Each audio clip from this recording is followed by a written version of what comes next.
সাইফুল ইসলাম মিডিয়ার পক্ষ থেকে দেশবাসীকে জানাই আন্তরিক সালাম। আসসালামু আলাইকুম।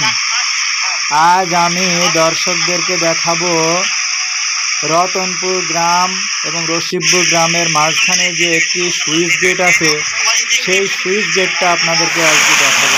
দেখেন কত সুন্দর কলকল শব্দ করছে পানির স্রোত, দেখতেই পাচ্ছেন কতটা সুন্দর প্রাকৃতিক দৃশ্য এই সুইচ গেটের।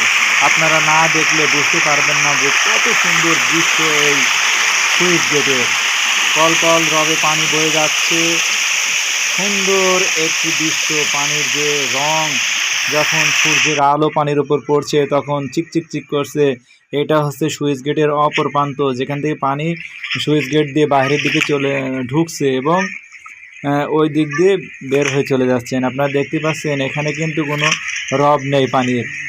যখন আমরা পানির বিপরীত দিক যাব, যেদিকে পানি গড়িয়ে চলে যাচ্ছে সেই দিকে যখন আমরা যাব, আমরা দেখতে পাবো যে আসলে পানির কতটা গর্জন। আমি ধীরে ধীরে নেমে যাচ্ছি নিচের দিকে, আপনাদেরকে দেখাবো এখন যে পানির তোড় বা পানির যে কলকল শব্দ, এটা আপনাদেরকে দেখানোর চেষ্টা করবো ইনশাল্লাহ।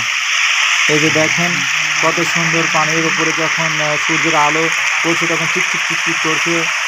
কতই না সুন্দর দেখতে লাগছে এই সুইচ গেটটা। কী কারণেই বা এই সুইচ গেটটা করা হয়েছিল আমাদের হয়তো জানা নেই। হয়তো বা এই পানিকে বেঁধে রাখার জন্য, এই অঞ্চলের সুবিধার জন্য হয়তো সুইচ গেটটা করা হয়েছিল। সঠিক আমাদের কোনো সেই রকমের ধারণা নেই, আমরা জানি না। অনেক দিন থেকেই দেখছি আমরা এই সুইচ গেটটা এখানে আছে। আমরা প্রায় এই সুইচ গেটে আসি এবং বর্ষা মৌসুমে কিন্তু প্রচুর পরিমাণে এই সুইচ গেটের উপর দিয়ে পানি হয়। তখন কিন্তু কোনো মানুষজন, কোনো গাড়ি, কোনো জিনিস নিয়ে যাওয়া যায় না, কষ্ট হয়। মানুষ পার হয় খুব কষ্ট করে, হেঁটে হেঁটে ধীরে ধীরে এই স্ল্যাবের ওপর দিয়ে ধীরে ধীরে যেতে হয়। তখন খুব কষ্ট হয়ে যায়। অনেক সময় মানুষের বিপত্তি বা দুর্ঘটনা ঘটে।